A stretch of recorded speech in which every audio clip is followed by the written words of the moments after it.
When Jeff Daniels Phillips isn't the creepiest guy in your movie, then you know you got a great slasher film on your hands.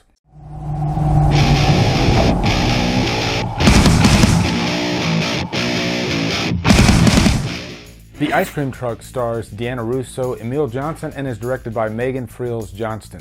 What's up, guys? If you haven't heard of the movie The Ice Cream Truck, that's because it isn't out yet. It's going to be on VOD August 18th through Uncorked Entertainment, but I received a screener of this movie, and happily I watched it because I love watching new slasher movies. I love supporting independent film, especially independent horror. Funny enough, these movies get me more excited than the mainstream movies. Call me weird, I don't know, but yeah, I was excited to watch this. I guess because you never know what you're going to get. These movies can cover the complete spectrum quality-wise. I mean, you could have like complete crap all the way to a masterpiece. It can happen. And before I give you my opinion of The Ice Cream Truck, let's talk about the plot first. Now, this is a slasher that takes place in a suburban environment, which is probably my favorite type of slasher. Halloween was this type of film. But the main character of this movie is Mary, played by Deanna Russo. She has a family. She's got 2 kids. She's got a husband. You know, she's been married for 12 years. And they accept a new job. So she goes on ahead while her husband and the kids, they take care of the house, get it ready to move. And so it's really just her throughout this whole movie in this house. She doesn't know anybody. And that alone is a good setup for a horror movie, because when you are in an environment that is not the norm and you don't know anybody, then it can get pretty creepy. But right away, things start getting weird. The moving delivery guy, played by Jeff Daniel Phillips, did not know he was in this. When he entered the frame, I jumped for joy, because Jeff Daniel Phillips is one of those actors that just has that quality about him, that it quality. There's just something that exudes creepiness about him. Not to say that he can't play like normal roles, he does that, but you might remember him from quite a few Rob Zombie films, actually. 31, Rob Zombie's Halloween 2. His character in Rob Zombie's Halloween 2 is so underrated. One of my favorite characters in that whole movie. And he plays 2 characters, actually. But he is so creepy in this. He just has that face, you know? He doesn't even have to say anything to be creepy. And so right away, I loved not knowing anything about this movie, because I was thinking, could this be, the killer of the movie? But then Mary, she gets invited to a party by the nosy neighbors. And when she gets to the party, she comes upon these teenagers. They're smoking weed like teenagers normally do. And this is where the killings start happening, and we see the killer for the first time. That's what's interesting about this movie. Right away, no spoiler here. They let you know who the killer is right off the bat. Very refreshing, because I'd say 95% of slasher movies, they don't want to show the killer's face, or they don't even want you to know who the killer is. So it's refreshing to have a movie like this that has the balls to say, hey, we actually have an interesting story here.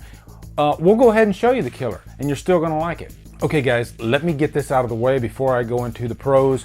I loved The Ice Cream Truck. I am shocked by how much I love this movie. When this comes to VOD, be sure to check it out. If you are a slasher fan, even home invasion horror, then this movie will be right up your alley. And I swear to God, I'm not getting paid by anybody. I genuinely loved this movie. First off, it has really great characters who are competent actors. Deanna Russo, she carries this movie. I'd say she's in most of the movie. She does a fantastic job all the way through. And she's not one of these final girls that is squeaky clean. She is a normal human being who has problems. As a matter of fact, her problems play a big part into the subplot of this movie. She's vulnerable. She is in a house alone. And there is a plot line with a young male teenager who seduces her. And this could come off as cheesy, but the way it is directed and the way it is acted, it works very well. Even when the killer is not on screen, I am fully invested in what is going on between her and Max, the teenager played by John Redlinger. Also, many of my subscribers know John Carpenter's Halloween is my favorite movie ever. This movie feels like an homage to John Carpenter's Halloween without copying it. In the best way. It takes place in that suburban environment, but it's also very similar in tone, especially in the score. This score feels like one of those 80s synth scores. And those are my favorite types of scores for slasher films. They work so well. And it's such a strong score that it feels like a character in the movie. And like Halloween, this movie leans more on tension than it does on gore. There is some blood in this movie, but it's not overused. It's only used when necessary. I'd say most of this movie is tension based. There are very few kills like Halloween, but it works so well. And by the time that you do see the deaths on screen, it's very palpable. You are already invested in what's going on, and it all works.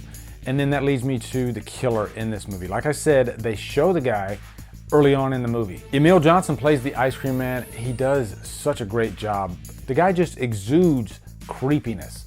And what's great about him is you know nothing about his backstory.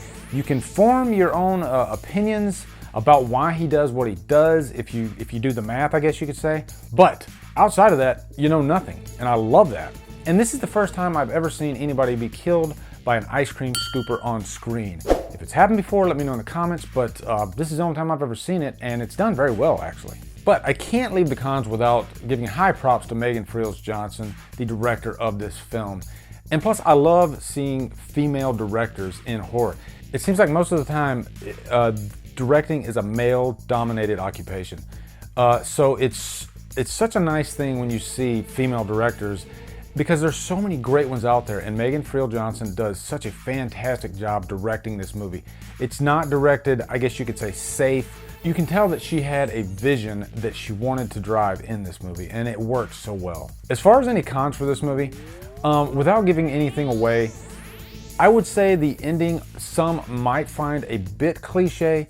That's not to say I didn't like the ending though. If anything, it was very thought-provoking, and I enjoyed that about it. But I can see some people maybe having a problem with this ending, because I guess it's like you have two endings, and the first ending is great, and then there's another scene after that, and then you're like, oh, okay, what's going on here? And then it kind of turns the thing on its head, and I don't want to give anything away. But I will say I enjoyed this movie immensely. I will definitely be watching it again. If it comes out on Blu-ray, I'll definitely be buying it. I'm giving this a high purchase worthy. Fantastic film, actually. I highly recommend you guys rent it when it comes to VOD on August 18th. Anyway, guys, that is my review for the ice cream truck. Let me know your thoughts in the comments when you do eventually see this film. Also, come over to Killer Flicks, where we talk horror all day, every day, and on Fridays we do Free For All Fridays. Follow me at Drumdums on Facebook, Twitter, Instagram, and Letterboxd. If you like what I'm doing, hit that subscribe button. I'd really appreciate it. Anyway, guys, thank you so much for watching. Have a great day.